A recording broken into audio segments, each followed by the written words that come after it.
Panen perdana cengkeh di Aceh Besar. Nah, masyarakat sudah mulai kembali membangun perekonomian Aceh dari sektor pertanian. Jadi terbukti dengan adanya masyarakat yang mulai menanam kembali cengkeh di Aceh seperti di tahun 1980-an yang Aceh ini banyak rempah-rempahnya ya, terkenal.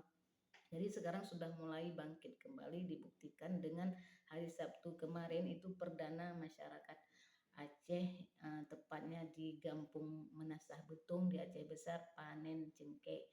Namun harganya masih rendah ya, diperkirakan 112.000 sampai dengan 120.000 apabila sudah kering. Kalau masih basah itu harganya cuma Rp80.000. Semoga ke depan lebih berjaya lagi Aceh dalam sektor pertanian.